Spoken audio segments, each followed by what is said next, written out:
Welcome to Talks with Dorks, episode number. What are we on now, Ryan? I've genuinely lost count. Why would you say that after we've introduced it? Like, come on, man.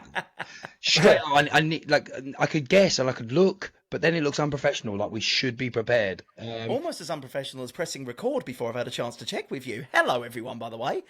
Yeah, welcome to Talks with Dorks. I guess I asked you to. You had one job: introduce it without making me have to look stupid. Now I'm having to look. It's episode 19, Kurt, which also points out, if I'm correct, by the way, I've been meaning to say this to the group, so I might as well say it now. After today, I think 10 more episodes, and we've officially, after 4 years, done 100 episodes. So that's not bad, not bad at all. Speaking of podcast stuff, I should probably just do the little bits before I forget to. If you're here, you're listening, you need to check just down the bottom if you're subscribing. If you are, brilliant. Give us a like, give us a comment, talk to us, tell us a bit about what you enjoyed about the podcast, what you want to know more about, because today's the day, Kurt. Today's the day we're gonna wait for this. We're gonna look up. You finally seen it. Nobody had, no legend has died that we could have to talk about something completely different. But we are back to talk and finally to talk about Big Boy Blue. No, fuck that up, didn't I? The Big Blue Boy Scout. That's a lot of beats. Bear in the Big Blue House. And that laugh gives us a perfect opportunity to introduce our guest for the day. Yeah, because we were going to bring two of them, but one of them decided he's going to go. Where is it, Gary? To the Bahamas? He's in Dominica. That's all right for some, isn't he? Yeah. I mean, I'm sure it's like the kids would have been in bed out there. It's a few hours. No, it's a few hours behind, isn't it? So he hasn't got kids, so that's how he can afford Dominica. Oh right, yeah, that makes sense. I thought he was just rich, to be honest. I just thought he was doing really well. So we are introducing to you one half of the newest tag team to join the TalkDork wrestling ranks.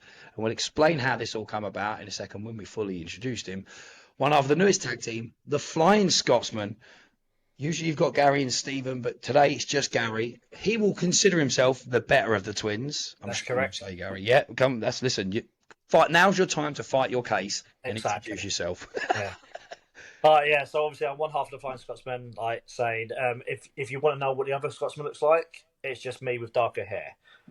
So massive difference. I genuinely thought you were about to say it's like me but worse.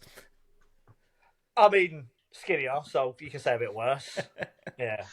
I'm glad I'm one of these people because I've known you two. This, obviously we're going to dive into this long enough to know I can actually tell between the difference between you. I can confirm. Whereas other people will look and probably get confused. No, I've known you long enough to know who's who. Yeah. And Steve. So you agree with me, is what you're saying?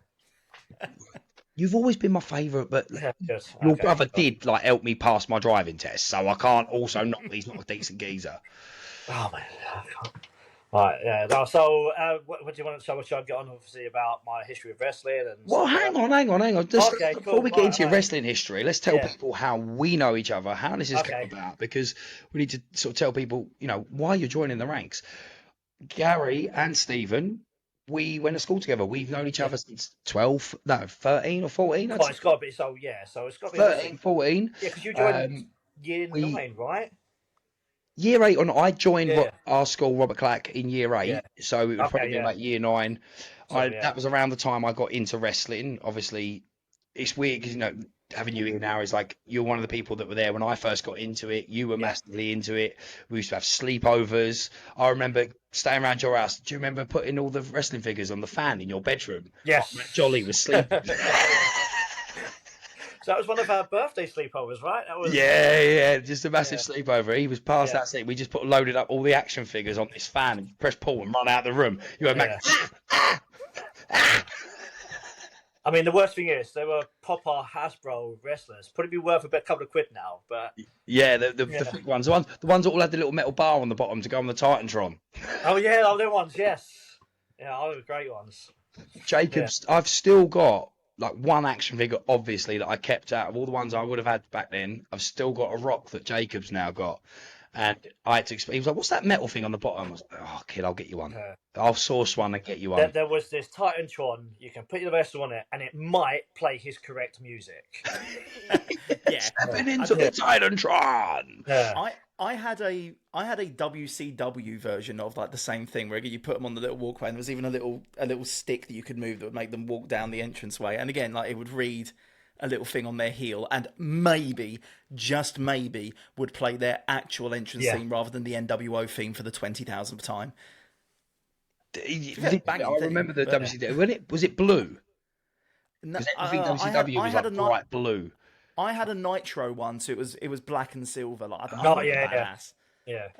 And the worst bit is like I was a WWE fan through and through. Like my parents did the classic of, "Oh, you're into that wrestling, aren't you? I got you some wrestling stuff," and like bought me a bunch of WCW stuff, and I had no idea who any of these guys were. Like obviously, you know, since then, like 30-year-old me looks back at it and goes, "Oh, that was really cool," and like. You know, but you know, that 5-year-old me was like, you know, when they say, "Oh, you know, we've got WWE at home." Same with me. And when I was a kid, and my cousin gave me all of his Star Wars toys. I had X-wings, I had Land Walkers, I had all kinds of stuff, and I liked Star Trek, so I got rid of it. Really cheap. I sold it at a boot sale, like really, really cheap. Do you know what? At the risk of going on a totally different nerd conversation from where we were going to go, I always love the debates. Like, are you a Star Trek fan or a Star Wars fan? As if you have to pick one. Like, they're apart from the fact they're both set in space, they are so different from each other. Yeah. Like, it's completely different. But back then it was like because it was limited, wasn't it? The sci-fi you got, you kind of like. You didn't have time because there wasn't as much access to all the TV shows and that. You'd either watch Star Trek on the TV or you went to the cinemas to see Star Wars. But then Star Trek went to the movies. Why are we going on about Star Trek? That's my fault. We still haven't even got past the fact that me and Gary have known each other from school. We also started wrestling around the same time. Yes. Obviously, my memory of it is that you and Ash and Steve had found Hammerlock. It was FWA. The FWA Academy, that's it. FWA done their own wrestling school, and we went there probably for about 6 months. We were obviously, and then one day we turned up and it was shut. I remember, and so again, if you remember this, I found drop kicks. It's actually meant to be for this is a well big throwback. Kurt, you have to strap in for this one. Yeah, it's actually meant to be me and Stephen Wiggett. Okay, but we're meant to go to try. It's only just dawned on me because now I forgot this. We're going to go, and I discovered this training school. I found the phone number for it on the old Google, and I spoke to a man called Frank. And this man Frank said, "I'd love you to come down." I'd speak to Steve. He's like, "I can't go this week," so I just wanted to go. And I remember going there, and obviously at the time, because you guys had already had the FWA sort of thing, I didn't want to be. I was behind. I knew I was behind in you guys, so I wanted to keep this secret between me. And this is mine and Steve's thing. So I went, and mate, on that first day, I met people like Big Jack, Fozzie, Terry. I remember meeting on the first day. Shah was there. Ross was there. RJ Singh. When they went to this training school, I remember being told straight away by someone, if you can take a bump, I think it was Fozzie, if you can take a bump in that ring, that first ever dropkicks ring, and stand up okay straight afterwards, you're ready for ECW. Because that brings me back. That ring was that little boxing 10 by 10 boxing ring that we used to have to run the ropes 500 times in. And then I had a great time. Went and Steve Wiggett was like, "Oh yeah, I don't know if I can go next week." And I was like bottling up, and I remember just letting it slip to you and Ash. I was like, "Listen, I found the right wrestling school." Because at that time, Stephen wasn't there because he broke both his wrists. Do you remember that? Yes. He was in cast and his arms were bent like this. So obviously he missed the first couple of weeks of drop kicks because he was in casts. Wow. Yeah. Yes. I think that's probably why you let it slip to me and Ash, because Stephen wasn't there. He was off school at the time. I really wanted to keep it from you because, like I said, I knew you guys been after WA, and I knew I was behind. So I was like, but I was so excited. I was like, I want to tell people now. I want to tell everybody that likes wrestling how cool this is, and I found a school. And then the rest is history, as they say. Dropkicks came about. We obviously a lot of us sort of went different ways. I went down towards the EWF. You guys have always sort of been around with the drop. You've been through all the dropkicks phases, haven't you? We're pretty much stuck with dropkicks for pretty much about 2019. So Dropkicks was obviously most of our matches. They've done a couple of other stuff like throughout Britain for like Best of British and let's say UKPW and BECW and stuff like that. But most of the time, like training was always at Dropkicks, like right up to about 2019. And obviously, well, life got in the way. You know, you don't go to train as much because you've got work, and then children start appearing. But yeah, but it was right up, yeah, Just so right magically. up 2019. Yeah, just like magically. Can you just clear up that you mean your own kids, yeah? Yeah, my own kids, yeah. So I just looked under the floorboards, and there they were. Yeah, It's like, they just kept it's like turning you up. said it, children just start appearing. Mention that you are a dad. Yeah. I was shocked as much as anyone, yeah. You did mention earlier you've got a cellar as well. Like, Yeah. And if ever there was a shot of us being monetized, yeah, it's all just gone out the window. Look, we're not implying anything, but we're just trying to clear it up. You know, make sure. Yeah. That's what I mean. Better luck next week on the monetization.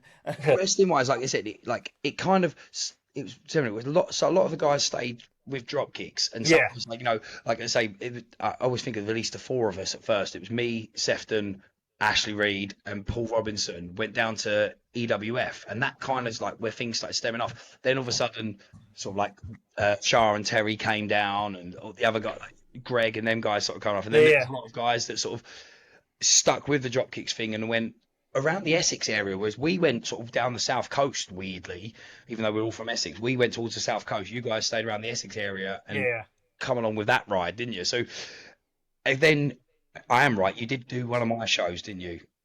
I think it was the big one at Langdon Centre. Yeah. So we were against Brad and so Heartbreaker and Laser Lagdon. Yeah. So I mean, and then obviously how this all come about. Obviously, I knew you were still wrestling, and obviously was me. Yeah, thanks for booking for last time, by the way. Well, the last show. Yeah, listen. I couldn't give you everyone all the grapes straight away. Yeah, and I wanted some names on there, so I went with RJ and Skip. Exactly. You wanted to put some tickets first. I get it. I mean, look, we already had one Scotsman who was kicking off about the fact that he didn't have a role on the show. Couldn't have three. Listen, I'm not starting a Scottish faction. That is one thing I will say no to. I not need a Scottish faction. Got three Scotsmen in one place. That's already started. Scottish and one of them was, like we say, one of them was enough to handle.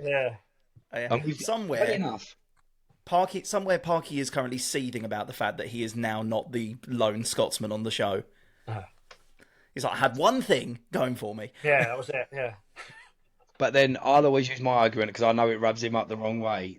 Gary and Stephen were born in Scotland, but at the age of 3, they moved to Dagenham, right? Yeah, so as you can tell by my very, very Scottish accent I've got right now.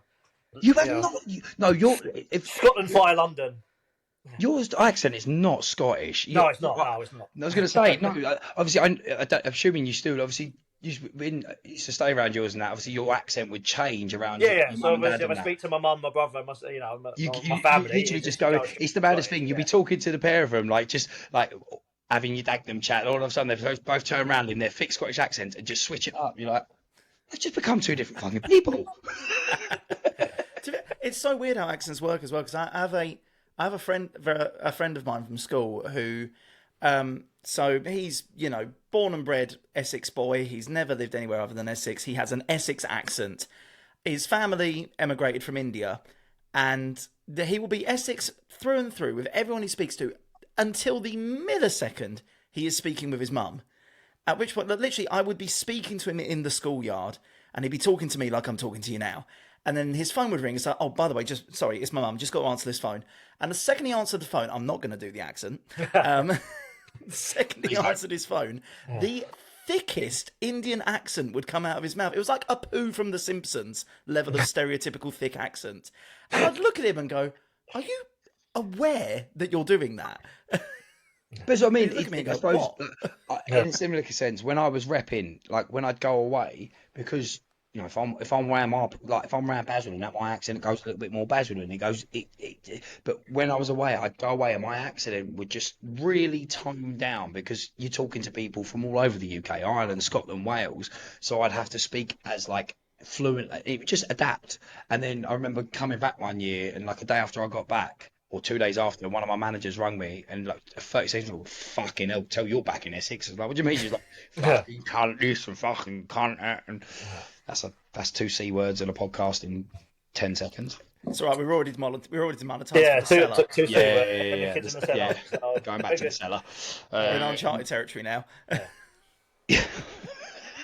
We're never going to make any money out of it. Oh, why not? But sign up to our patreon.com/podcast. We try to stay quite relevantly okay on taking your money on there and being okay with it. But yeah, so obviously you guys, like I said, we wanted to have both of you on there to introduce you both, and we'll do that. Well, obviously right now we're bringing you in. We don't technically know where we're going to put these in the match. I'm sure once we've announced that you guys are on the show, a tag team will appear. We've got one tag team match lined up already, which has just been confirmed: the Showtime Darlings versus the Strong Dads, RJ and Skip. But we've got both of you guys here. You guys obviously are the Flying Scotsmen. You are this tag team. Obviously, I've known you for it's got to be over 20 years.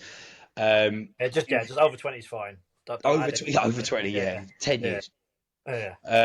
We've known each other a long time, and you guys have got this successful career, and that's where I was getting to before. Was obviously it was through me meeting John from Gen Pro down which is such a random thing. Him mentioning you guys are on the roster, and obviously we had a discussion about doing stuff down the line together, and it just naturally became like, well, you've got 2 of my mates there that I literally went to school with. Let's bring them over. And come work for us and see if they've still got it, even though they're both a couple of oldies. Yeah, I mean, a lot slower than we used to be, but but we make the slow look good. Is the main thing. All anyone that has watched Never Say Die needs to know is, look, these guys have still been active. If I manage to get through a match, they're gonna be fine. They'll be entertaining show. They can still go a lot better than I did. I nearly died. I nearly collapsed in that match. Now that was one of the things that you mentioned about obviously John. So we stopped wrestling about 2019, and we were kind of like, okay, we're fine. With the passion totally gone out a little bit, and we just got a call out of blue from John. It's like, hey, I'm doing a tag team tournament. Do you guys want to be in? And it was okay, cool. It was supposed to be a one and done thing, but you get ready for it. It starts building up the passion again. You start getting really, really good, and then that went on to a run. So we eventually held the Gen Pro tag titles.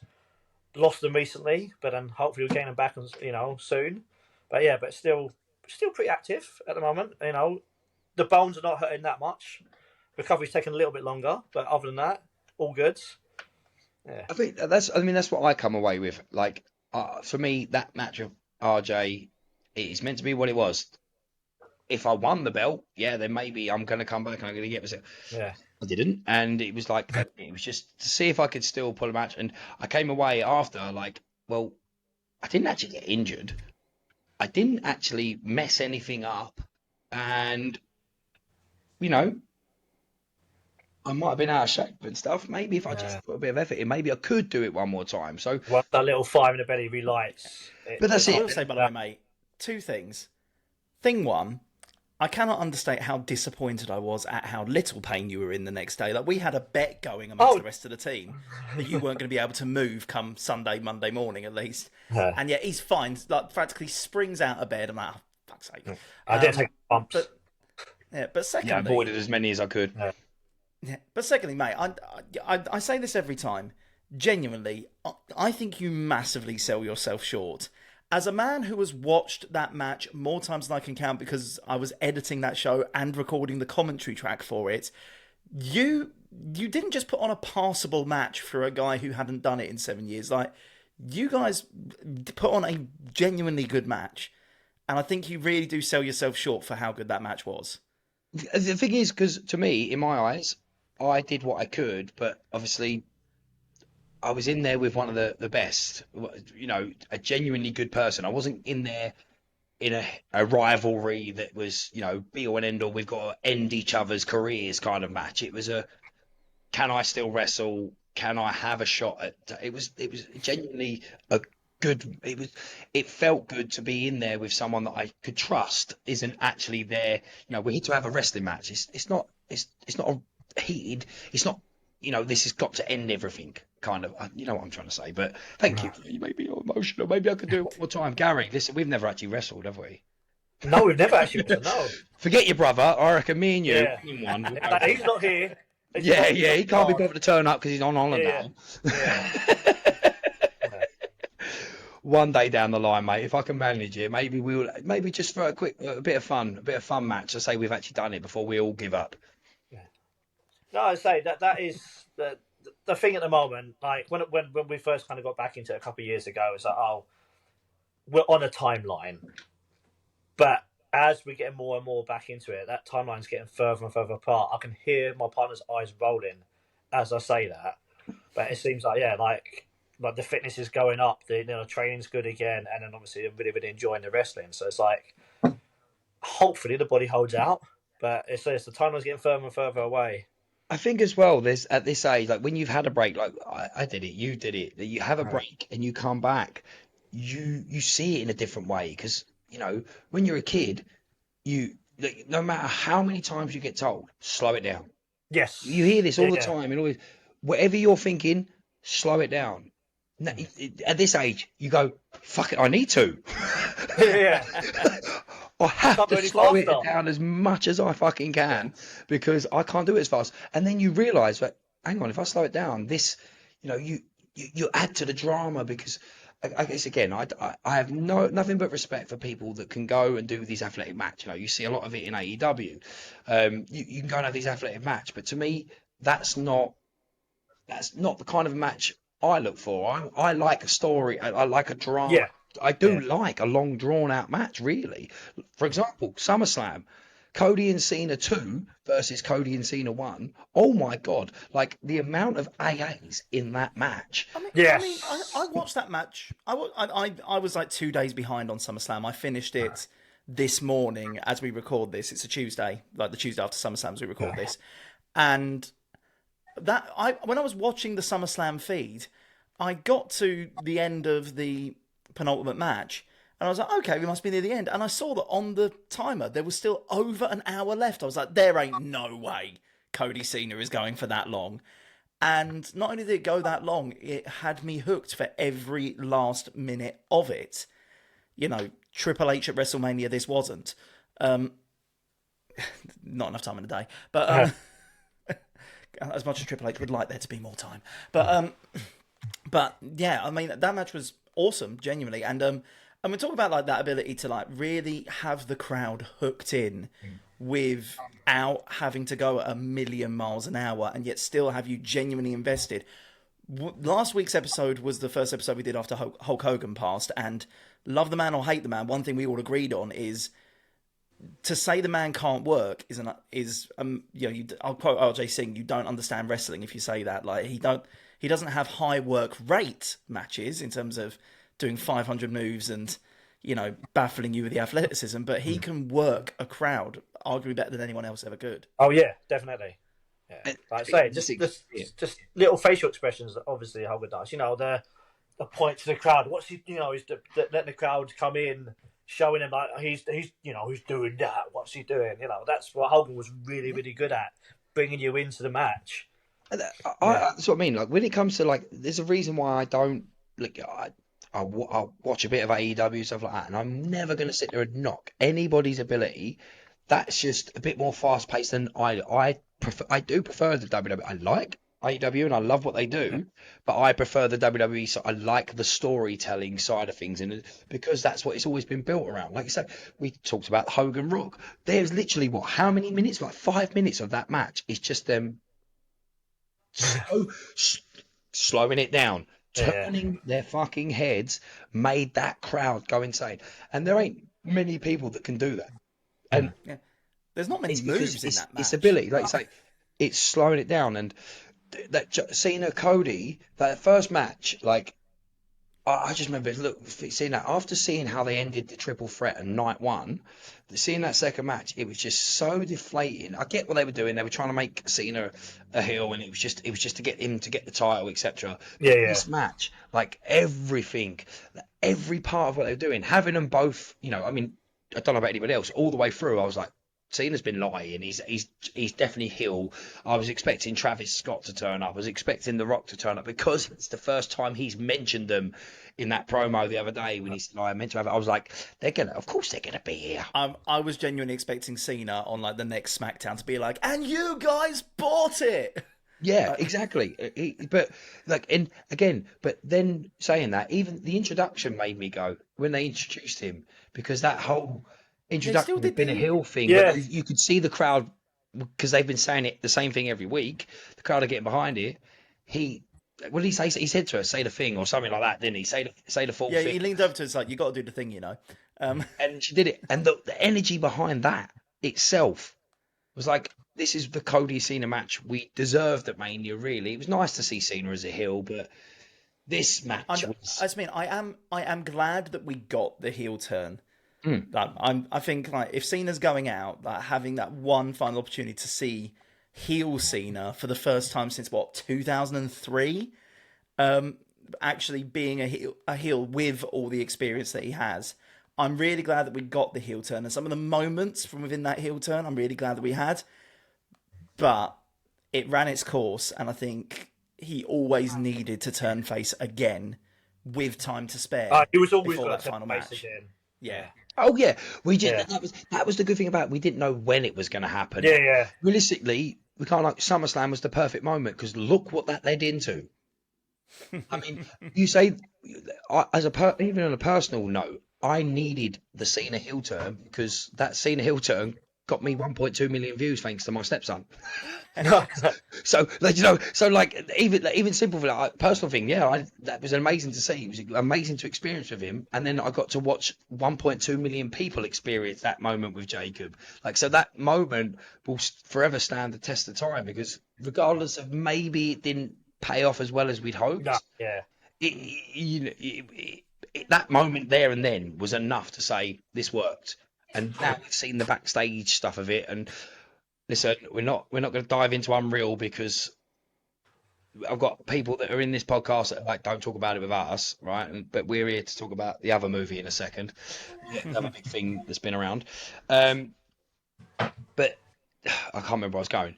I love drama. I love wrestling drama, and it all stemmed off from talking about age. Like like I said, I appreciate matches now that, again, I think that's one thing I can say about me and RJ. The way, like I'd said to the guys, let's break the fourth wall a little bit here. Obviously, I didn't accept that match until the day. I'm giving a little wink to the camera for anyone that's just listening. Maybe I knew I was going to wrestle. Maybe I'd done a little bit of training. Yeah. This is TalkDork Wrestling maybe... Unreal, but we can't use that name, copyright, unrevealed. There we go. So maybe I knew I was going to wrestle, but I'd said to the guys here, the one thing I wanted from this show is to hear people chant Super Relic like they used to. Because when I did my shows in Basildon, they weren't as spread out as this one was from the last one. There was always a little crowd that knew my wrestling music, my Boom Boom Boom by the Out Here Brothers, where the guy from the Out Here Brothers says Super Relic at the beginning and they all chant it. And we sold it on the podcast and we sold it in the promo just enough that when my music came out, they were doing it. And then when we were out there, let's go RJ, Super Relic, that moment hit because that was the bit of the storytelling of that as a little personal part of this.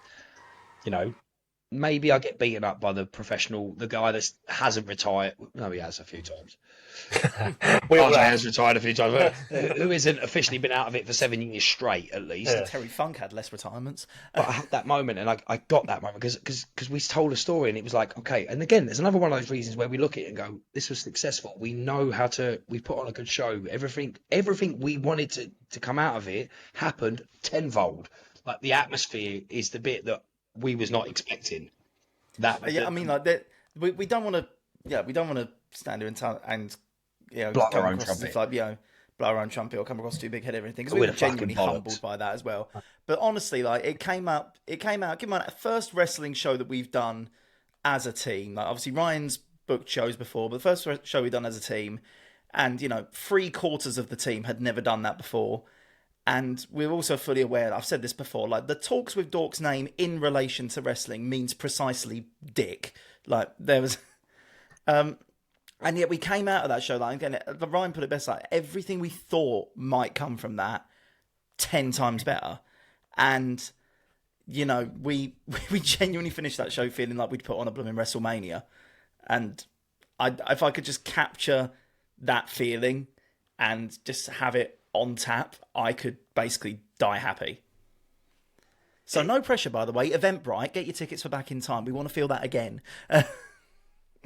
Again, it's, you know, with wrestling, everything you need, you know, Gary, it needs to be a fresh take, doesn't it? Like, everyone we had this conversation when John was on. Everyone could run a show, and there's a lot of people that just run shows. There are people that run shows, and that every person is their own person. But you know, how many times over the years have we seen people coming to training for 6 months, and then go and book their own shows and themselves. I've got to tell you the number. I mean, and I can't argue. I've been on every show I've ever fucking promoted. The next one, this one, and this isn't a storyline, guys. I'm generally not getting in the ring. But that's why we're bringing in other wrestlers, so I don't have to. I've heard you've been training again. Kayfabe. It's not dead. It's not dead. Yeah. But do you know what I mean? Like, what was I saying? I'm now generally thinking I'm doing a storyline. Not booking on. But we've seen people do that. But you know, there's just parts of this that you need to know that not every show can just be a show. And guarantee when you know always one thing, you can tell when it's someone that doesn't know their first match. Cal and Gary, you can answer this. When they don't know about promoting. What do they do with their first match? Always. I'll try to think now. We've got to put me on the spot. Put you on the spot. No, I'm very curious about if you this were because if you were going to a show where you think someone's putting on a show that it's the first time putting on you know hasn't been around the business long enough to know what to do, what would you guarantee you'd always see on a show that kind of quality? Come on, Kurt. So before you answer this, I'm very curious because a little bit behind the scenes knowledge, and I'm not going to name them because, admittedly, there's a tiny bit of friendly competition here. I went to check out a local wrestling show recently, a little bit of scouting to be honest, and it was their first ever show. And they're local enough to us, so we're like, okay, let's check that out, see what they did differently, blah, blah, blah. So that being their first show and me being in the audience for it, I'm very curious what you're about to say is the answer to this question now, because I will tell you very quickly if they did it.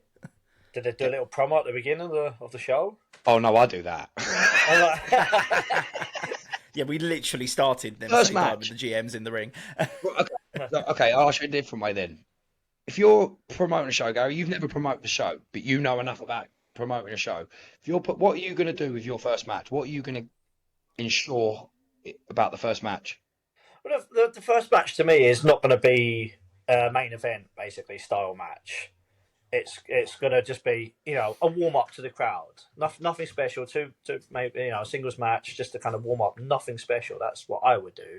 Especially, there might be a reason why I'm not a promoter. Yeah, I think so. So, to me, in my eyes, an opening match has got to capture their attention straight away. Yeah.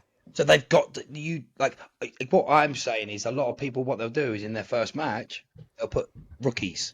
Like freebies, or do you know what I mean? They'll put because we're open, and they'll make a point of saying these guys are new. Yeah, you go to that show as a fan, you go, well, okay, the first match. You don't go, probably well. Pardon? My little one's just speaking in the background. I just see a head perfect across your shoulder. Yeah, no. So, like, say you want the first. I don't want the first match to be the most extravagant, but you want to put people in who know how to work a crowd. Because the idea, you want to get the crowd involved, so they know what's warm coming. the crowd up, as you said. Yeah, like you say, you never want to go. This is John. This is his first match because they're not expecting anything good. They want to get excited. The crowd want to see fun, and like you can't get excited because again, they will generally say this is so and so's first match, and this is please be be nice. Which is lovely. Please be nice. But again, like that's not what wrestling is it? We came here to believe what we see. Yeah. We're there to get taken into this story that's happening in front of us. Well, the first match, you've given us something that's, they're not ready to tap them, which is here's the thing. Horrible to them, if anything. If anything, that's the worst thing you could do to rookies. So here's my takeaway from what I've seen from independent shows, well, especially when it's like an early show as well. And I think this is actually the biggest telling sign that either you have not promoted your event properly, or you've not crafted, enticing enough stories, or the way that you've structured the match isn't enough to suck people in. It is when the announcer, and this happened on a show I saw recently, it's when the announcer or the compere or the MC, whatever label you're giving yourself, comes in after the first couple of matches, and as he's introducing the next match, has to say to the audience, by the way, guys, the louder you cheer, the harder they hit. Boo the bad guys, cheer the favourites. If you have to tell me to do that, it's because you've not hooked me in enough with the matches. There's more of a already thing as well, isn't it? If you're telling people, let's boo the bad guys, Yeah, and that happened on the show that I saw recently. It's like, again, after the first couple of matches, admittedly, the crowd had been dead. It was primarily a lot of parents with kids, especially, and the parents weren't necessarily that into it, like they were taking their kids there. But I'll be honest, I'm a proper wrestling fan, and I get invested in good matches. Like I'll jump out my seat for stuff that I enjoy, no matter what. And I'd been sat on my hands so far, not because the matches weren't impressive with good characters and good moves and very, very impressive stuff, and arguably they went harder than they needed to for the size of the crowd that they had, and I respected them for that, but I wasn't invested. The emotion wasn't there, and that's a sign that a show hasn't been booked properly, no matter how good the talent in the ring might be. I mean, Gary, you've probably done the same, Gary. I've worked in front of crowds of, I think the shortest one I ever did was 5 or 7, a crowd of 7 people, but those 7 people that came were wrestling fans. I've done a show just in front of the wrestlers who were on the show. I've done that as well. I've literally done that as well. And again, I bet you had a great time. Oh yeah, great time. Right? Because that's what I'm saying. It doesn't matter about the size of the crowd. It really, it doesn't matter. End of the day, because no matter what you're doing, even if you've got 5, like I said, touch wood, we thought, Gary, I promise you, 3 weeks before the show, we had sold 60 tickets. And we were happy with that. I was happy with it. It wasn't going to cover the cost of everything, so I was stressing about that side of things. Obviously, as a businessman, but my head was, look, 60 people's a crowd, man. Like again, 60 people. We've reached under 7, and it's our first show as well. Like we were not expecting to light the world on fire or anything like that. We're like, do you know what? As long as we have enough people that we'd call it a crowd, and we feel like, do you know what, there could be a good vibe. But I think I'd have you right. I mentioned it was a small crowd at this show that I went to. A small crowd, although it's a bit disappointing from a business perspective, a small crowd's not a bad thing if you can get that crowd invested and the 5 voices that are in the crowd are loud enough for you to feel that vibe and feel that atmosphere from it. Because regardless if it's 5, 10, it's 15, it's 200. What do you want them to do? You want them to have a great time. Yeah, you want to cheer, you want to have a great time. And that's said, like I said, again, Kurt, I mean, I'm not going to lie to you, the second show could be nothing like that. But the Flying Scotsman on, so we'll see. Pardon? The Flying Scotsman on, we'll see. Right, yeah, you better be, I want to see every member of your family I've ever met in the past. Yeah. They've got a long way to travel. Yeah. Like the ones that are they all moved back up? No, well, my mum, my sister, and my sister's kids. That's it. That's all it's here. Okay. Yeah. Oh my God! Hang on, your nephew that was a baby when I knew him, Harold. Yeah. He's now 20. He'll be 25. Fuck off. Remember, mate. Like I'm talking. Like we used to like baby. We used to like they could do like, the best play about him in the thing where we're playing wrestling. Like, he was like one of the action figures. Yeah. Is it Liam? Liam, it's good. Yeah. Oh my God! How good's my memory? Yeah. How good is that? He's 25. 25 in September. Are we old? One more time, patreon.com/TalkDork podcast, otherwise known as the Ryan S. Pension Fund. Yeah,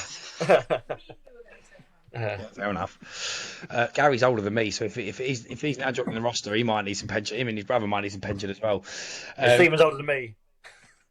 By like 12 minutes or something? 2 minutes. 2 minutes, all right. He's older, that's all that counts. You've always played into that as well, haven't you? Proper played into you being the baby brother of the two. I am the baby brother. But again, like I said, we were fortunate. It sounds like we're just sitting here blowing our own arse. We're trying to sell it to you, so you can have it. Like we were fortunate that all of a sudden, 3 weeks beforehand, they say that the last couple of weeks you'll start noticing it. We had this idea of using content creators and using social media. and it was working because the 60 people that bought tickets had all come from these guys as such, more or less. But then all of a sudden, all of a sudden, I'm like, boys, literally 20 tickets have just gone today.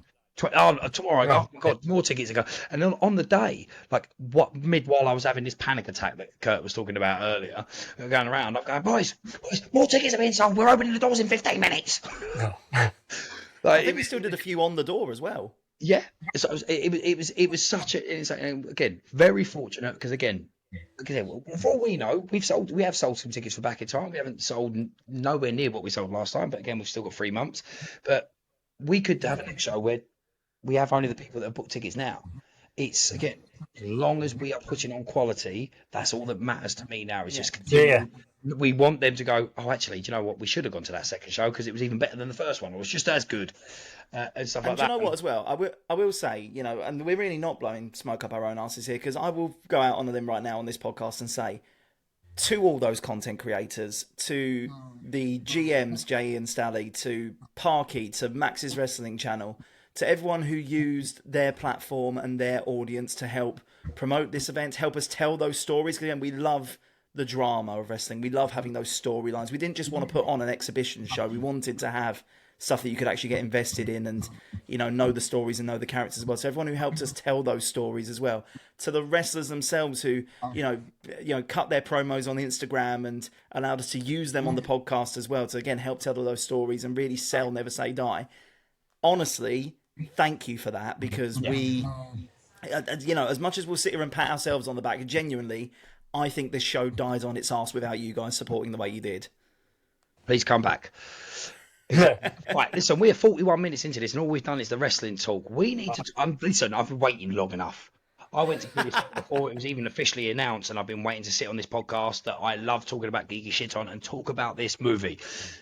I'm a Superman fan. I know I've got Superman tattooed on my arm. I know Gary's a Superman fan because, again, we've known each other long enough to know that he's got a Superman tattoo on his arm. And Kurt, if by now you haven't got one, you might as well leave.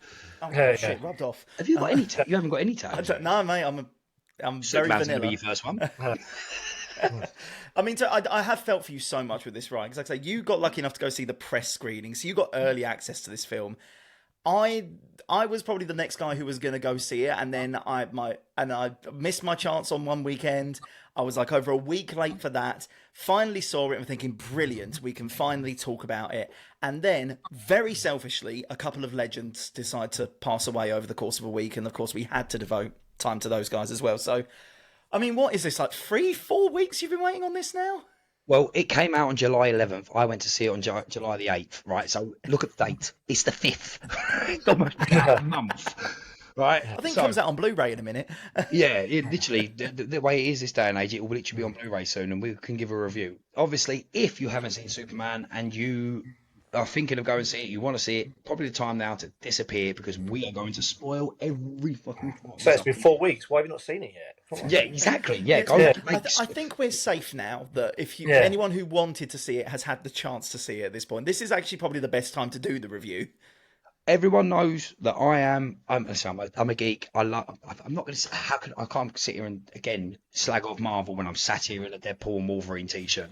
I love Marvel, but DC is my homegrown. Gary, I think you're great because we're the same age. When we grew up, DC was what you attached to more, wasn't it? There was the X-Men cartoons, but growing up, we had Christopher Reeve, we had Michael Keaton. They were the films we grew up with, and obviously Marvel at the time weren't as good. You had the 1990 Captain America movie. Nothing came until '98. Yeah, obviously the cartoons were great. It's the Spider-Man on Fox Kids and X-Men, but it was the film. DC was dominating. Yeah. I mean, Marvel's had a fantastic run. I will say, like the '90s especially, I think peaked when it came to superhero cartoons, especially. Yes. Like the Spider-Man animated series is absolutely my childhood to a T. Before Ryan says anything, I'm a '90s baby. I'm not a '90s kid. I watched it on repeat when it was having the reruns on Fox Kids in the noughties. But Spider-Man, Batman the animated series as well. And I think DC was dominant. Marvel have. I mean, we can't sit here and say Marvel haven't now had a great run. They've had a fantastic run, I mean, it's almost 20 years, right? That Marvel have outshone DC, and with it's annoying because like there's been great movies, and 2007, the first 2008, the So first bit Iron eight, Man, wasn't it? Yeah. yeah. but think of this, go back. It's So 98 Blade. 98 Blade. Yeah. What DC did we have? 2000 X-Men. X-Men, Yeah. X-Men, yeah. Spider-Man. Spider-Man. 01. Right. So realistically, we're looking at 27 years. Marvel was probably because I mean, yes, we've had Superman Return. We had the Dark Knight trilogy, which again, I will always say I love them films. They're not my Batman. I'm not. I don't mind Bauer. I don't mind Heath Ledger, but they're not my Batman and Joker.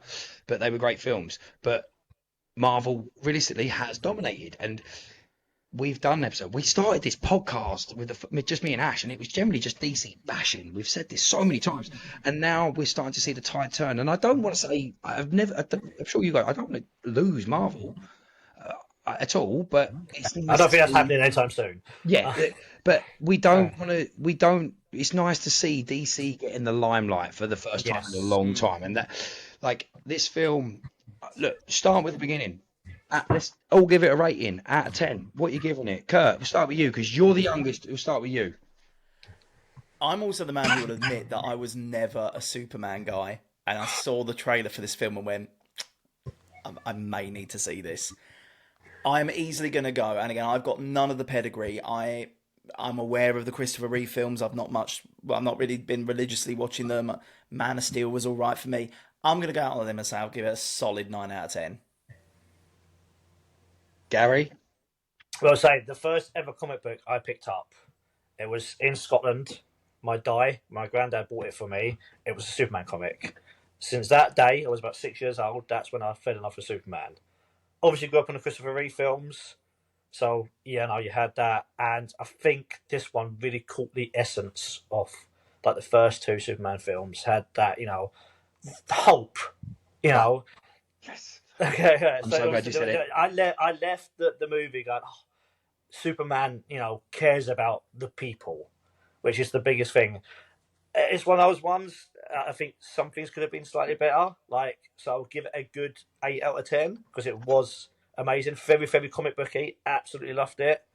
Oh no, you've got a proper shocked look on your face. I generally thought, because I'm not gonna lie. I mean, I generally just want to say 10, but I'm gonna give it a 0.9 because for me, there's minuscule little bits that could have just. We've got a whole universe ahead of us. I could get these bits. Yeah, oh, definitely. That's what I thought was really good. Obviously, again, go straight into spoilers, like you said. The fact that James Gunn just turned this into everything just got chucked in. We had obviously it was very comic booky. We chucked in the science fiction stuff straight away. So now when new films come out, we don't have to add this in out of nowhere. It's in straight away, so we don't have to worry about it. 5-6 movies down the line, we don't have to add it in. It's there. It's already done. That's what I really enjoyed about this film as well. Yeah, I think it being an established Superman. Yes. Yeah, they get that, mate. And honestly, the way it opens, that I said this months after that first trailer, I had a very, very strong feeling that the film would open in the snow like we saw in the trailer, that scene. Yeah. And it was confirmed before the film came out that it was going to be that. So when you saw the way that opened, that shot opens, and it was kind of like, to me, it felt like a Star Wars movie. The way it wasn't the text appearing on the screen. The way that came up. With the way it looked as well, even that 300 years ago, 3 centuries ago, it just goes down, bang, bang, bang to 3 minutes ago, and it was like perfect. Like you just told us enough to know that this world is open. Yeah. Right? Listen, you're a comic book fan. It's like picking up a comic. Yes. Because you pick up a comic and everything amount of times I've bought Superman comics because. We used to go to comic book shops. I'm sure I took you to the one in Basildon a few times, Gary, when I was dragged. Oh, yeah. The ones I used to go down there and buy the 25p comics, and I'd be in the middle of a Superman story, but I just knew. I knew enough. I knew who Guy Gardner was. Yeah. Who these people were, but that was it. Comic books always act 2. You always open it in the action. It's exactly where it started. But also, I will always quote Stan Lee of saying every comic book is someone's first comic book. Yes, yeah. And this is part of the reason why I give the film a 9 out of 10. Not just because I think it was a brilliant film anyway, but again, as a man who, I'm enough of a nerd, I'm aware of these characters and I'm aware of the DC universe, but I was never a guy who followed Superman. Superman was never my guy, and I definitely wasn't aware too much outside of like the most casual understanding of him. And yet, part of the reason I'll give it a 9 out of 10 is they did exactly the right amount in that film to A, get me invested, B, shatter near enough any of my issues I've always had with Superman. Like they made Superman feel so human as well, and vulnerable, which is hard to do. You don't understand the point I'm about to make in a minute. Go on, carry on.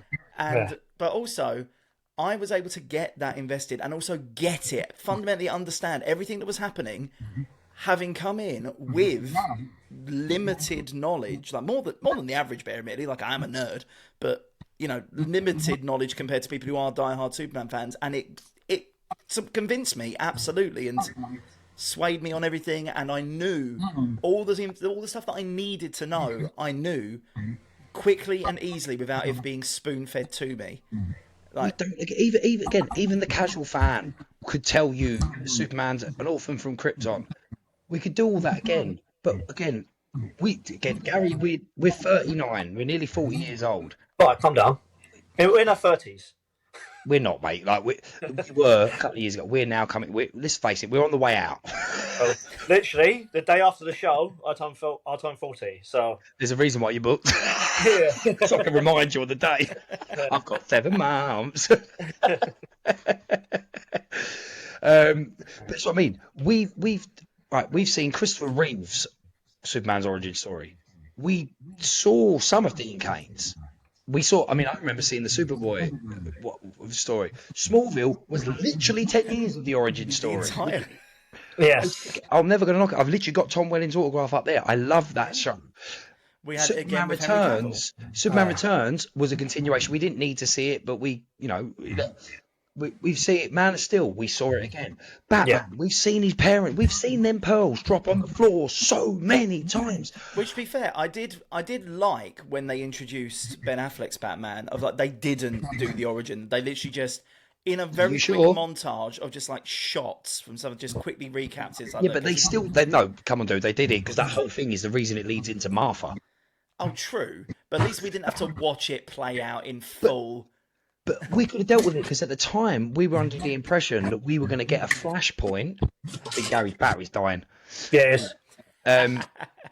We were going to get a flashpoint. We originally thought he was going to have Jeffrey Dean Morgan as Batman. So that was you could see there was a reason behind having that beginning there because the universe was that we were told very early on that this is probably going to get to a flashpoint.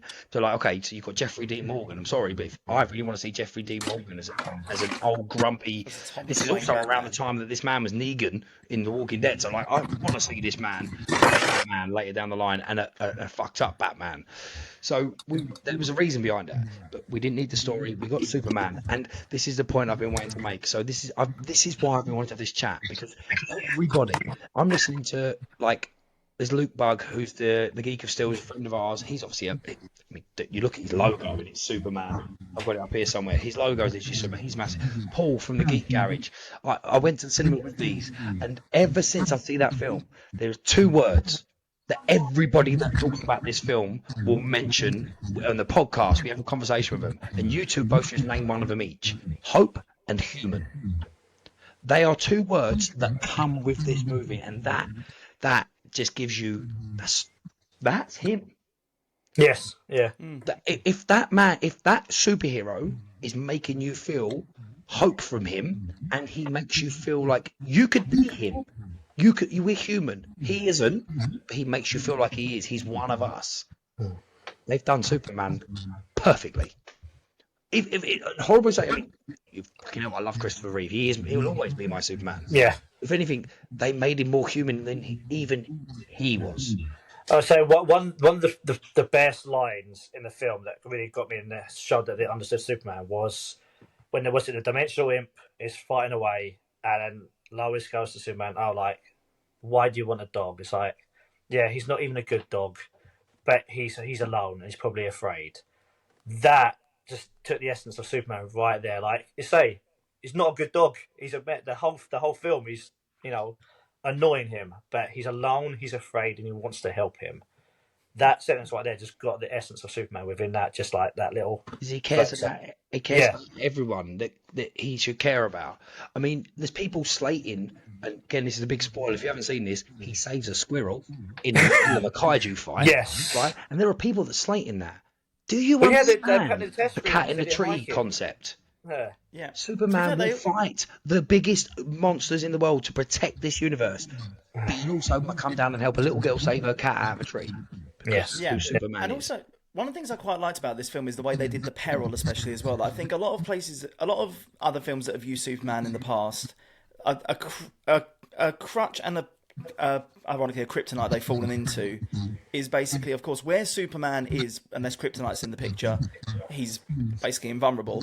Is they either, they only introduce the peril by introducing kryptonite, or they basically have it where Superman's out the picture until he's in the picture, in which case it's an automatic win because Superman just God modes everything. What I loved about the way they did the peril in this one, yes, kryptonite factored in, but not that much, apart from like a really pivotal scene.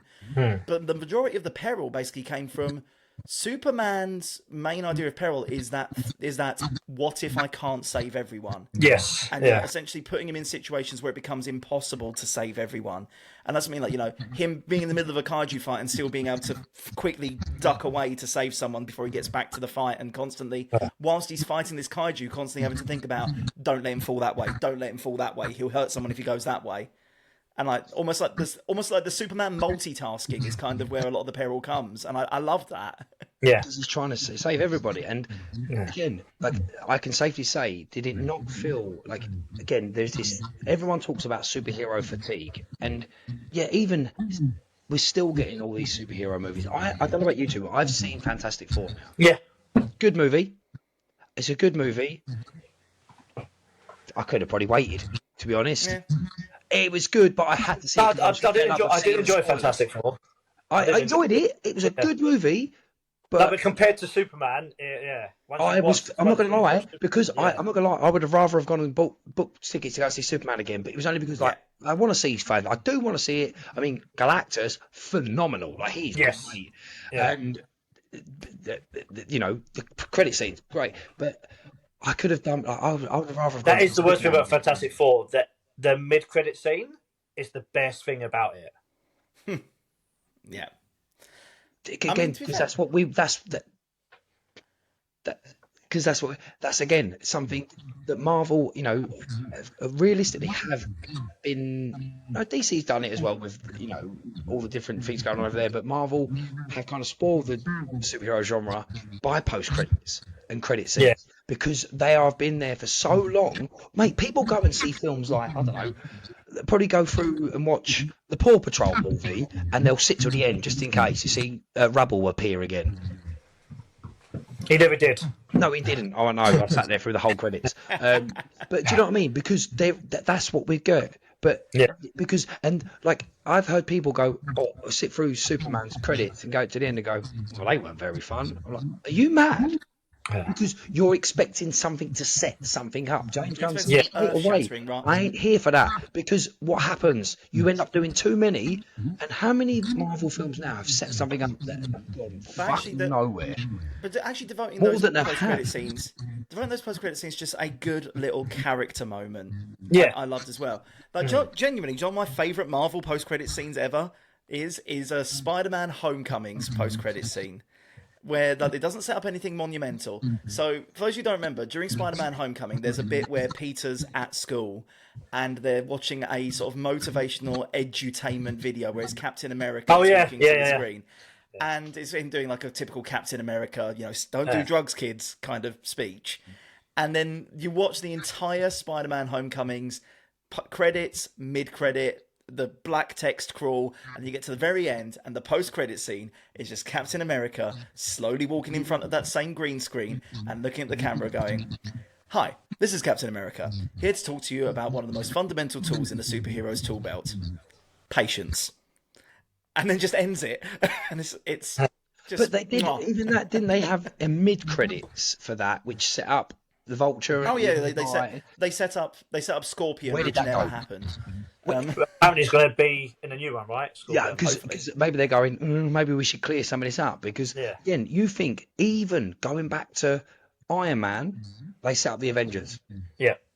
But then you get to the second Iron Man, and he's like, I told you I didn't want to do that. It's like, so Even then, back then, they were like setting it up, and then he didn't want to be a part of it, and then because they knew what story they were going to go with by that point in the Avengers. Like, don't do it unless you are.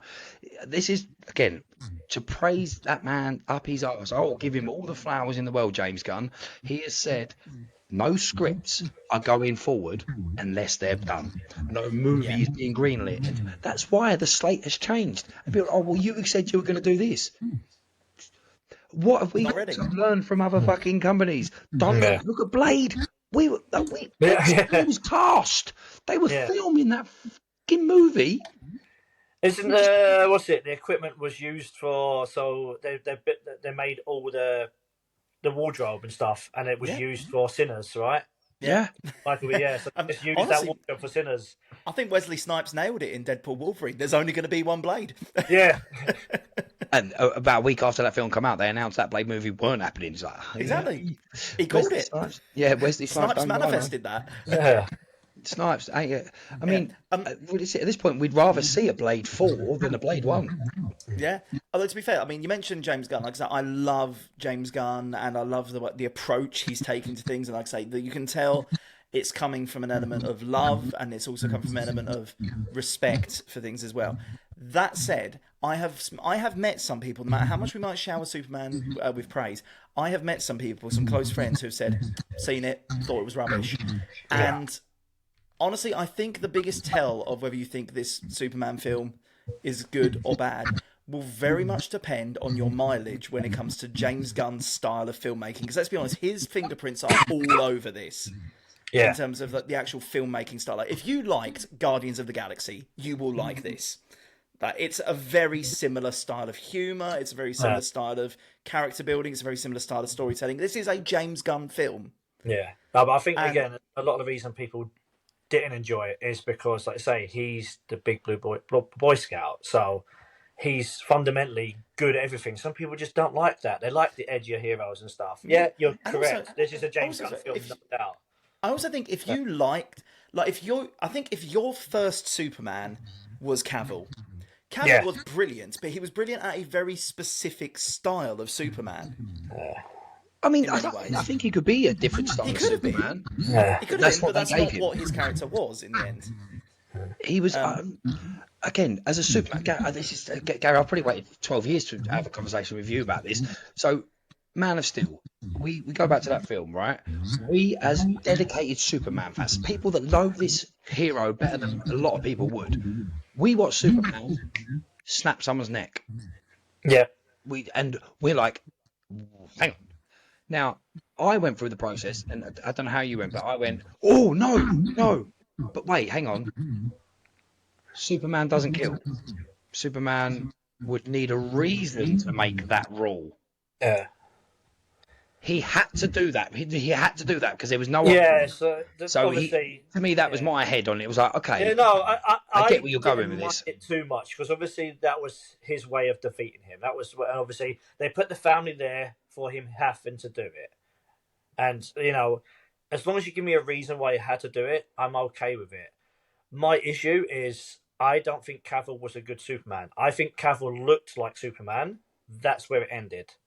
His best Superman interpretation was in Joss Whedon's Justice League, and that obviously answers that about how good he was. It's like in the worst kind of possible film was his best interpretation of Superman.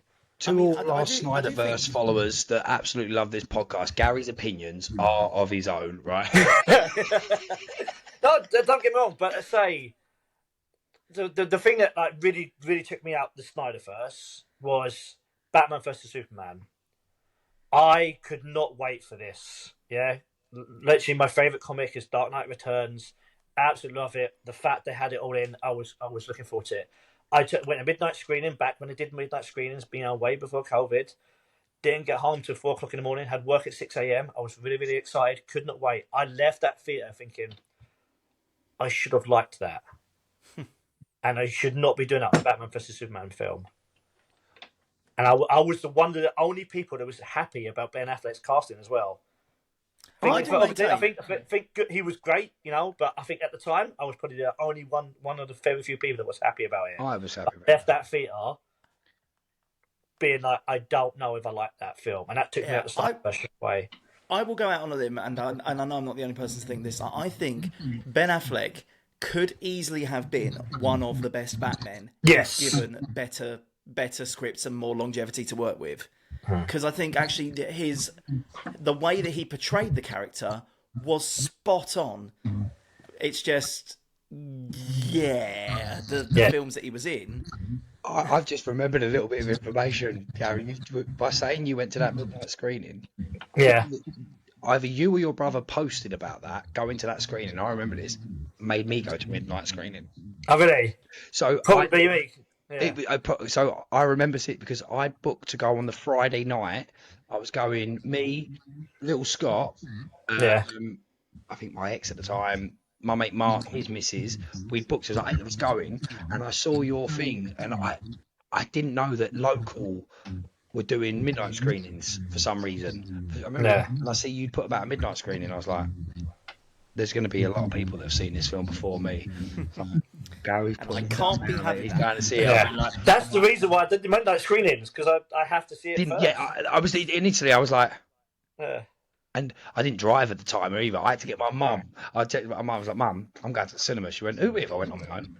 She went, what do you mean? I was like, look, I know I'm going to see it. She went, you're going to see it tomorrow. I was like, but you don't understand. Mum, can you give me a lift? I was like, literally, I know, I'm really sorry, Mum. You're going to be picking me up about 2:30, 3 in the morning. Yeah, I need you to take me to the cinemas right now. And I went to the one in Dagenham by Goresbrook. Oh, a few. Yeah. I went on my own because again, it was literally down to your post. I remember seeing it. You and your brother went together, didn't you? No. So it'd been me and my brother-in-law. So. Oh, okay, right. I remember seeing the post, and it made me go. And then what the funny, because I'm not gonna lie, I actually really like Batman and Superman. I love the Ultimate Edition because to me, my favourite comic is The Death of Superman. Because that was one of the first ones I really like. I remember reading the whole series. I was obsessed with it. I've got my brother for Christmas one year the actual final cover of The Death of Superman.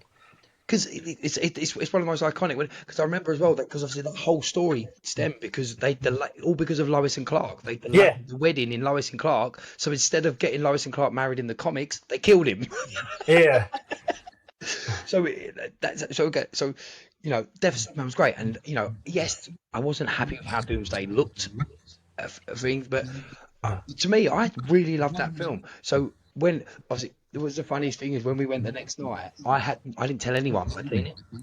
I told them that I was going with, so I had to sell it. I had to sell the whole thing.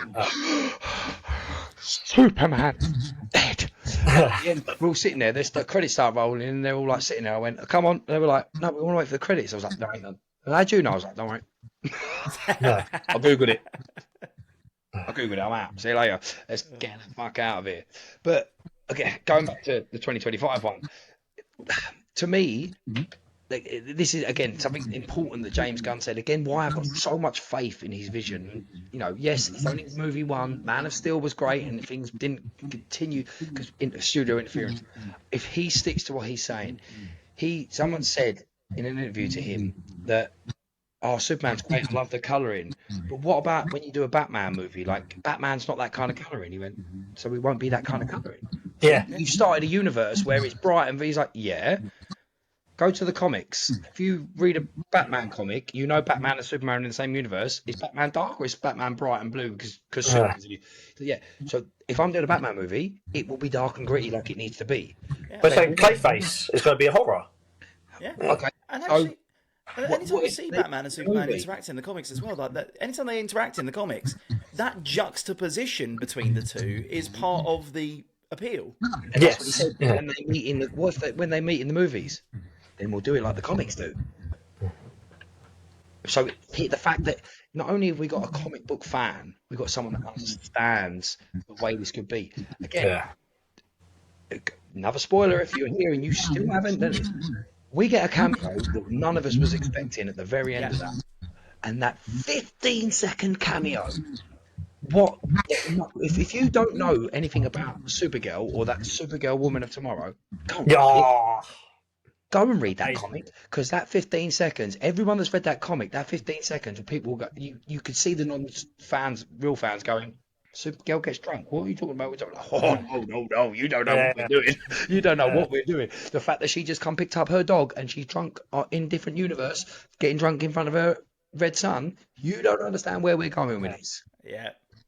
Also, even if you didn't understand it, how to maximize your screen time in 15 seconds. Like, and again, I'm not the biggest Superman guy. Like, my DC knowledge kind of ends at Batman normally, and yet just from watching that again, and I'd learned enough during that film as well to get it, and they explained just about enough to get it as well. But even then, from 15 seconds, I knew who Kara was, and like I said, I knew that because I played the Injustice video games for starters. But yeah, literally from 15 seconds of screen time, like, I now want to see more of her. I now want to see where this is going. I now want to know, what her deal is in this universe at least. Okay, so let's go around. Let's talk about the cast, right? Start with the man himself, Corin Sweater Superman. No notes. Yeah, no, he was spot on. I cannot wait. Not enough Clark Kent for me.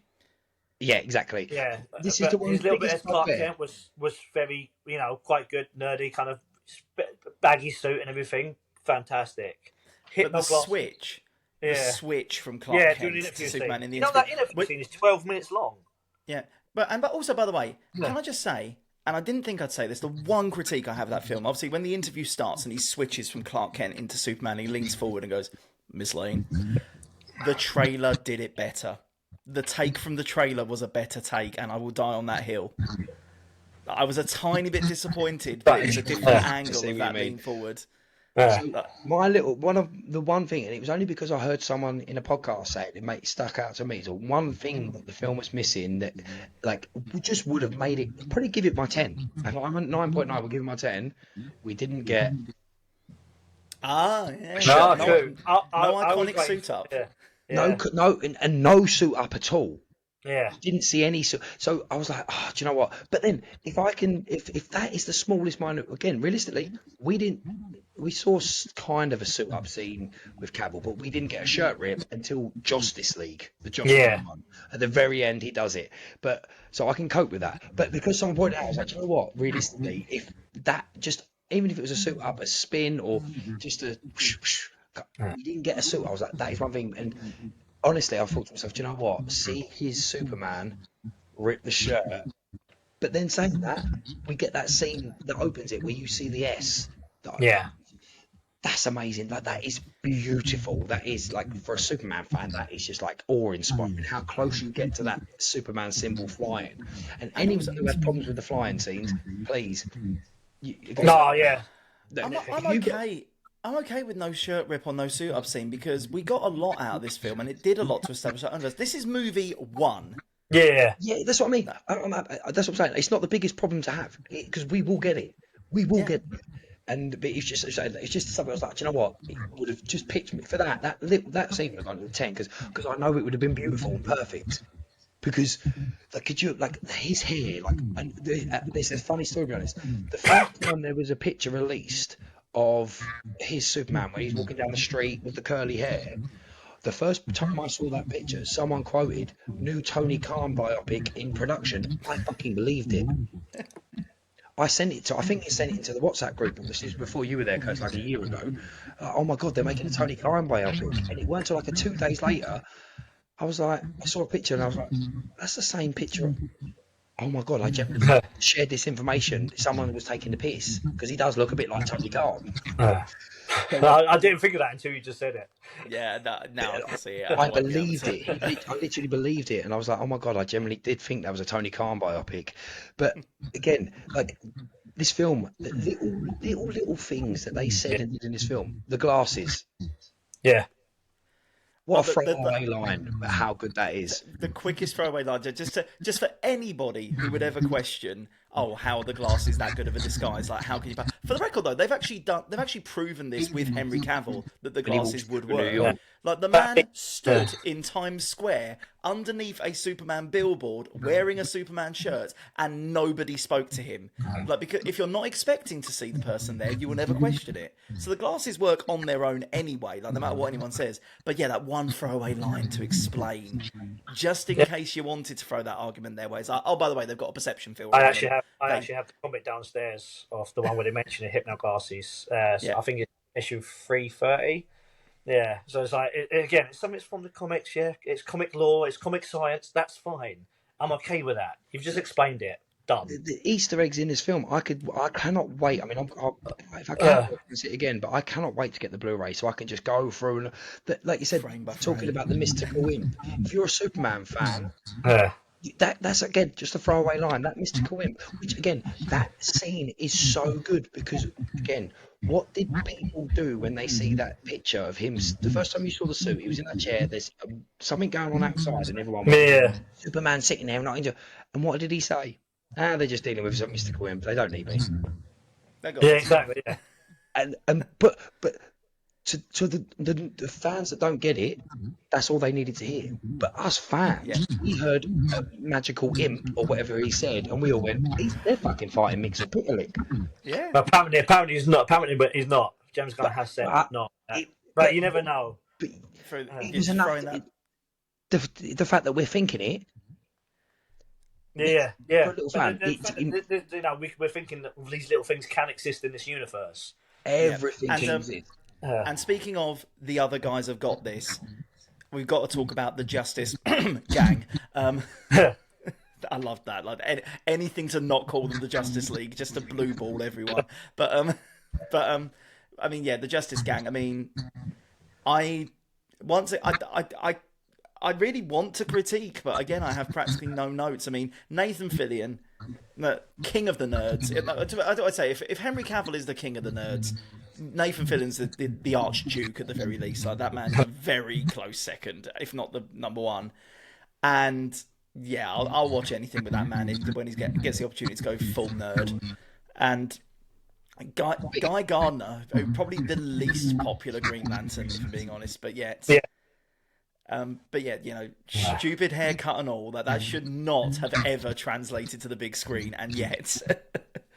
And my favourite bit of Guy Gardner will always be one of the final scenes when they're wrecking shop with the army, and the man using his Green Lantern ring to spawn giant middle fingers to flip the tanks on. Yeah, Justice Gang.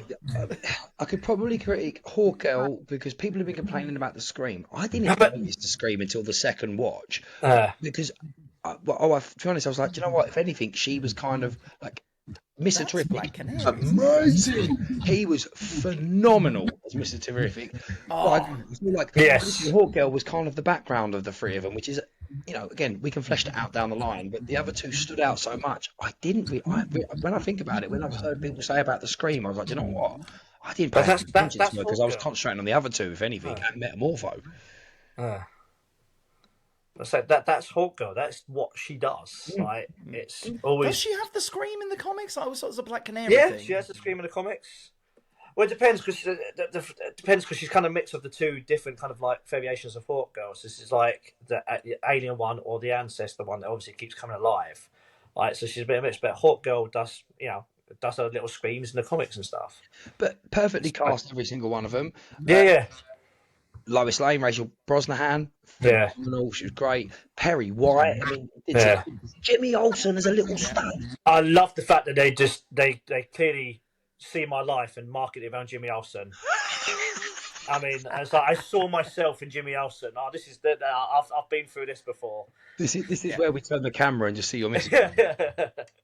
This is where we get the comments now going, this guy? But also, I think that's what a lot of people saw when they had the reveal of Jimmy Olsen being a little bit of a playboy. This guy? Yeah, this guy, yeah.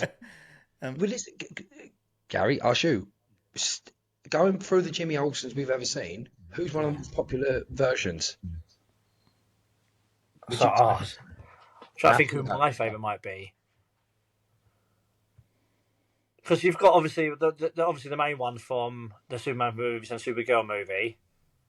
Fantastic. Who else is there? I mean, you've got because what's it? Lois and Clark.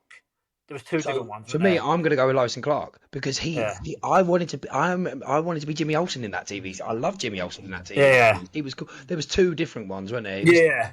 I can't remember. I don't think it was the first one. If I remember, it was the second one that I preferred. He was my Jimmy Olsen because he was a cheeky. He was Jimmy Olsen isn't just a cameraman. He has a personality too. He's not just. He had his own comic line at some point. It's like I've got one from 1970 or when I was in Vegas. Superman's pal, Jimmy Olsen. I was like getting that because Jimmy Olsen, he's a character. He's not just there to take the pictures. He's not just there. Yeah. I mean, Smallville, he was great. Or there to get killed within the first 30 seconds by Superman. Yeah. Exactly. And if you only saw the cinematic version, you didn't even know that was Jimmy Olsen. Yeah. But again, Smallville, we got this great version of Jimmy Olsen. It wasn't Jimmy Olsen. It was like, But again, I get it because obviously we know why they did that because if you're Jimmy Olsen's younger, Jimmy Olsen's not only younger, but the new creators, Alfred and Al's and Miles, Death appeared. New creators come in and literally their first season went right. We're gonna have to rectify this somewhere. Realistically, but it was clever how they did it. It was clever, but it was silly because it was like his whole name they called him Jimmy, but it turns out his name's Henry. Yeah, and his little brother's called Jimmy. So very weird, but okay, kind of clever. But I love that he's a little womanizer, and the whole story of him and what's her name, Miss Tessmacher. That's what I missed. I wanted to Miss Tessmacher. That's what she was. Because realistically, that's all she was in the one. But we got this really yes character. The fact is, she's clever. Obviously, she's a lot smarter than what we perceive. And that's pivotal. What we get for it. And also the fake comments are hilarious. Yeah. Mutant toes, just ringing the phone. I mean, but also if we're going to talk about her, I mean, if there's one person who, dare I say, possibly steals the show over Corin Sweat, dear God, can we talk about Lex Luthor, please? Yes. Nicholas Hoult, arguably best on-screen Lex Luthor. Which I'm really glad, by the way, because my favourite Lex Luthor up until now was Kevin Spacey's, which, let's be honest, is not a good take to have, considering the man himself. But Michael Rosenbaum, again, Gene Hackman is Gene Hackman, but the one, to me, Lex Luthor, the best Lex Luthor interpretation there's ever been before is Michael Rosenbaum. And the minute I knew, I don't know, Gary, I don't know if you listened to Talkville or Inside You. Inside You. The minute I knew this was going to be a great Lex is when he went. He said when Michael Rosenbaum had him on there, and he went, "So who's your Lex Luthor?" He went, "You." Yeah. He goes, I grew up watching you, and I was like, oh yeah. So he's like, and then when you watch it, you go, oh my God. I'm so glad his Lex Luthor was Michael Rosenbaum because he took some that scene, that little bit is like when he goes, stupid little cape. Right. Yeah. He knows that man can hit him. But he had control. I mean, 100% unflappable control until the facade finally breaks. And the second the facade breaks, he's done. Yeah. And you see him, the emotion in it. Again, there wasn't even a fight between them. Recently, the fight was between Crypto and Lex. Yeah. There was a fight between them. But that speech, that Lex breaking down and him pointing, that's when you got it wrong about me. That's why that offended me. That's the clip I've seen the most. Yeah. Since is that scene, because that's the scene where we get them two words. Hope and humanity. Hope, yeah. Because it's there. It boils down. And then, again, you take it over to the end. Like, none of us was expecting that punk rocker song to be so good. Yeah. The callback when Gary, funny enough, Gary the robot, he yes, was the better twin. I popped for that one. He knew you were the better twin. Yeah. When Gary says that he wants to see his parents, it's Susie. Oh, don't, man, because since I've had children, I cry at everything, right? And leaving Superman with tears running down my face just because he's watching his parents, that was, again, fantastic. I mean, it's controversial, the whole Yeah, again, but What does it matter? No. What does it matter? If it matters that bad, you can just go. I mean, Bruce Wayne in the future go, no, this is not what happened. So I need to ask this question, by the way, because obviously, again, not being as much of a Superman nerd in terms of all the different takes on the backstory. So the fact that obviously, he was sent by his parents to Earth, because Krypton was dying, and it gets revealed in this film that he was sent there to be a conqueror, but he never knew that because he never saw the end of the message. And there's that's kind of where a lot of the conflict from the film comes in when people discover that. Is that a new addition to the Superman lore? Has that been explored before? Like the whole idea of Superman's not supposed to be this savior, but he adopts that anyway. Smallville kind of done it. Yeah, Smallville kind of done it, and then obviously kind of retconned it a wee bit. But there has been incarnations in comics of because the fact they look down on us, where we are an inferior planet. There has been aspects of that, but nothing to that extreme. Yeah, nothing where you are there to subjugate them, you are there to overthrow them. Great, good, because I'm a massive Dragon Ball Z fan, and a lot of people have always said that Goku is basically Superman's backstory. However, Goku's backstory always was he was sent to Earth in a pod, and he basically is Superman. There's always an argument who'd win between Superman and Goku. But Goku was sent in a pod to Earth. However, in the first episode of Dragon Ball Z, his brother arrives, lands on the planet, and basically goes, "What the fuck? Why are these people still happy? Like Goku, you were supposed to overthrow them." And obviously, Goku had grown up as a farm boy, basically Superman. And obviously, everyone's always said that Goku that Dragon Ball Z copies Superman. But when they introduced that element in Superman of you were supposed to be an all-conquering tyrant, I was like, if this is the first time they've brought that in Superman, then that might finally be a moment where Superman's copied Dragon Ball Z. I don't know about you, Gary, but when people talk about Dragon Ball Z, I don't know. It must be an age thing. Not got a clue. Because it's the age thing. It's literally the generation below us, though, isn't it? Dragon Ball. We know Pokemon. I played the game. I was never into the Pokemon thing. Dragon Ball hit its peak in 93. Yeah, but I was Power Rangers. I couldn't do both.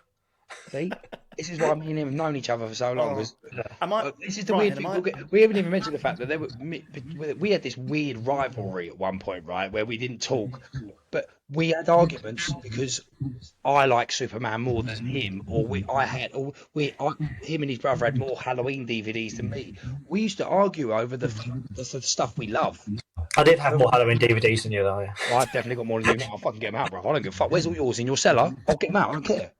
There's only one copy I still have left. It's the producer's cut of Halloween 6. But is it when you look at it? I think when I was doing my driving instructions with your brother, I had this laugh. I said, when you look at the fact that we had this weird rivalry, it was always over stuff we loved, and it was like, hang on, we should probably just be actually talking about this stuff. Yeah, like it rather than this so pathetic and childish, like whatever. Have you seen the new Halloween? I've seen it. I've got it on DVD already because my mum gets pirated copies. You ain't got it. It was that petty. It was so petty when recently you sit there and just in 5 things Gary tells you he likes, it's literally me. Man, Power Rangers, wrestling. I mean, to be fair, talk about things that people like. I did just experience a moment what it is like to be you, because I just talked about something that I'm very nerdy about, and I love, like Dragon Ball Z. And you two looked at me totally blank. I feel like I just got an insight into what it has been like for the last however many years it's been for Ryan. Yeah, I feel like I now know what it's been like for you, Ryan, every single time you've brought up Doctor Who before I joined. or like when it was me, Woody and Tony, and you'd be like, right, so who's seen what this week? Cool, this is a great podcast. Okay, what are we going to talk about? I mean, let's talk about stuff we used to watch a couple of weeks ago. Because again, everyone's into different things, and it shows you see the generational fighting things. But listen, boys, we're at an hour and a half, and we're going to carry on. Gary's probably got to go to bed. His missus probably giving him evil sat over his shoulder. I don't know. Have a look. Oh, she's in bed. She's not waiting for me. She's gone. I could literally go I'm on. up at 5:30 tomorrow. Look, I've passed my bedtime. I'll probably be going to been a bed couple then. of hours. I'll probably just finished editing this episode by then. Yeah. But I could talk about Superman so much. Gary, obviously, this proves one thing, mate. This is a reason why I'm glad that you and your brother are going to be joining the Talk with Dork ranks, and we will figure out something for you guys. We'll get you both on when he comes back away from his 4-month holiday from Dominica. That's a policeman for you, isn't it? Overpaid, underworked. Oh, mate. I don't care saying it on here. Do you remember when that school reunion we had recently? And it was the funniest thing, Kurt. Right? Imagine so. There's this organised school reunion, and it was organised by probably the people that cause a bit of trouble at a school. You know what I mean? Like, I love them, these guys. I went to school with them. But I turned up because I left Chelmsford from my daytime gig, and I had 4 hours. So I shot over to Dagenham to go to this school reunion. I walked in, him and his brother stood by the pool table like this, and I was like, yeah, it's interesting this. Like pretty much everyone else in there off their nut, and I was like, oh, what, you Garrett, Steve, you've given up the driving instructor. Yeah, we're both coppers now. In the most Dagenham party you could be, it was the funniest thing. I was like, whoa. No, it's only him. It's only him. It's only him who's overpaid and underworked. I thought you did it as well. No. Oh, you're a PT. I'm a PT, yeah. That's right. Sorry. Yeah, no, that's it. Yeah. So I'm underpaid and overworked. It was so funny because you could see Potter Steve was like, We literally had a conversation beforehand, and he was like, I hope nobody asks him what I do as a job. Because we know we went to school with. Yeah. No, that. But I think a couple of weeks beforehand, he had trouble with someone from the school reunion. Oh, mate. I don't think the person turned up, but he was hoping that it wasn't going to, because he's like, he literally had trouble with someone beforehand. So this shows that's what happens. We survived school in Dagenham. We're here now. Obviously, we've got to do our TDW news. So what we're going to do, TDW news, might as well start now. The first bit of news we've got, the Flying Scotsmen are joining our ranks. We have got our match secured for the Strong Dads versus the Darlings, but there was another match that was mentioned that could happen. Johnny Royal versus Parky, because I don't know if you see, Gary, on our last show, we had a cosplayer by the name of Kev D. He cosplays as Cody Rhodes. He helped his friend Johnny Royal out in a match and took out Parky Streams, who was just a referee. Parky wants blood now. Unfortunately, Kev, the cosplayer, can't make it to October, so we've suggested his good friend Johnny Royal take reins, and we've got a video from Parky that I'm going to insert in a minute. You guys probably won't get a chance to see it now because I was meant to send it before we start recording. But I will insert it here, and the video will start roughly about now. So Kev D can't make TDW back in time. You know something, Kev? I understand. I'm a businessman like yourself. You have to honour the first booking that comes to your diary. I fully respect that. As a businessman myself, I fully respect that. However, call me an arsehole in a public forum like that and not being able to make October 26th, meaning I have to wait until 2026 to actually get my hands on you. It doesn't bode well with me.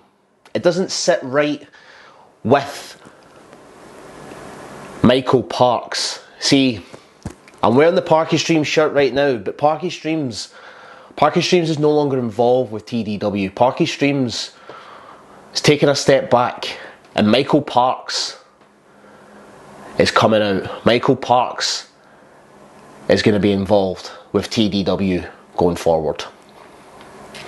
Now, I did watch the latest episode of the Talks with Dorks podcast and the TDW update with the general managers JE and Stally, and they mentioned getting the match booked with your best friend in TDW in the form of Johnny Royal. Now, we all know I was the referee in that match, and I know I've seen up close and personal exactly what Johnny Royal's all about. The strength, the violence that man can carry, it impressed me. I won't lie, it impressed me.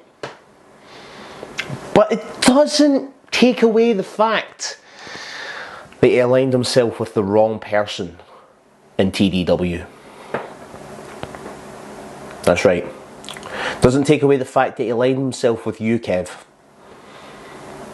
So Johnny Royal, if you're up for the challenge, if you're up to face Michael Parks on October 26th, the challenge is there. The challenge is laying right out on the table. And I know you're man enough to take it.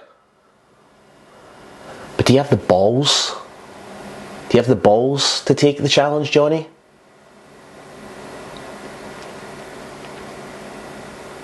Because what I'm going to do in that ring, I'm going to send a message to you, Kev.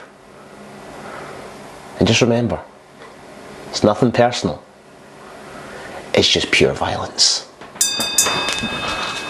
Yep, the boys haven't seen the video, but you've just seen what Parky said, and let's just say that match is going to be interesting. Next up, what we need is a response from Johnny Raw, even Kev, maybe Mr. Cosplay Nightmare himself can have some words about this match. Maybe they can have words together. Kev, Johnny Royal, we need to know now what are your thoughts on what Parky's just said. On that note, Kurt, have you got any other TDW news? So, on the TDW news side of things, I mean, not much more in terms of what we can announce just yet. However, what I can say is working behind the scenes, it is all coming together. We have locked in some amazing names and some amazing talent, plus Gary. One of them. Also, the Flying Scotsmen are also there.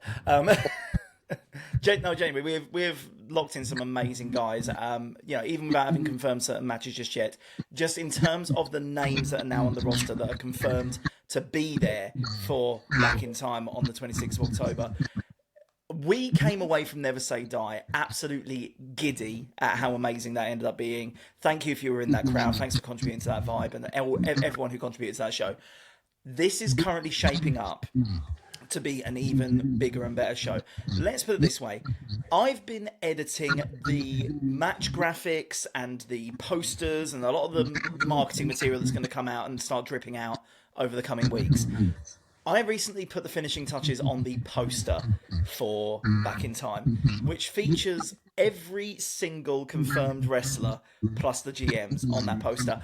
The only thing I can compare it to, the Royal Rumble 2001 poster, like in terms of the number of cardboard cutouts of people that are on that poster now, I don't think I could fit another face on there if I tried. Like it is shaping up. On that note, please go and book your tickets because I've got a lot of wrestlers to be paying, and we need you to buy your tickets. Like we said, the next day's my birthday, so I need payment. Yeah. So, if I'm going to actually pay the Flying Scotsman, I need you to buy your tickets. So go get your tickets. That reminds us, make sure you go over. We have still got Never Say Die. If you want to watch the show, Never Say Die is on patreon.com/TalkDork podcast. You can become a member, and trust me, when it comes to the podcast, there's a lot going on behind the scenes. We've got my cousin Damo who's taking control of Damon, Talks with Dorks Gaming, and that is literally happening now. Yeah, I know, I said that wrong. Go check out TalkDorkDamo on Instagram, on TikTok, on YouTube. He's taking control of the Talks with Dorks Gaming. You may have already seen as well, if you go look at Talk with Dorks TikTok, I posted a reaction video to the end of the Cena match with the cameo from Brock Lesnar. The person I watched it with hasn't been on this podcast for a couple of months. He may be back. Oh, fuck it. Woody's come back, right? Woody's part of the team. Woody's back, all right? My nephew's joined us. He had a bit of a break, had a lot going on, a little girl turning one and everything like that. But Woody is coming back, and you'll be seeing him soon, very, very soon. He's the one, basically, without spoiling it, that wants to talk about Unreal, and that's why we can't talk about it till he comes back on. Yeah. And sorry to say, by the way, with Woody coming back, obviously I joined after Woody took his hiatus. I am sorry to say that Woody coming back, I ain't going anywhere. Yeah, oh no! We've now officially got 6 members. Ash has left the group again, but Ash will probably be back. That will count as 7. We've got let's put it down there. We've got me, Kurt, Laferde, Tony, Woody, and Damo. So there's 6 of us now. Gary probably joined the team by the end of the year because he's as nerdy as me. He's into the same stuff as me. I don't know about your brother, mate. If you can't be No. the first podcast, If you bring us on together, you'll know. Don't worry about him. Yeah, I guess again, I know. I've known you for whatever years however long it is. I know, mate. I know what he's like. I mean, he was a good driving instructor, but other than that, That's good. He doesn't do it anymore. You know that rivalry? He probably caused it between us. Yeah. He didn't like. He doesn't we like were so close. This is Talks with Dorks. Don't forget, if you want to get your cards, hey Gary, if you're a card collector of any kind, actually, God, I've got these out to talk about this. Card grading. If you want to get your cards grading, we are in partnership with a company called treefroggrading.com. And if you go over there and whatever promotion they've got on, if it says buy a bundle of 3 or 4 cards to get them graded, use the code TWD15 and you'll get 15% off.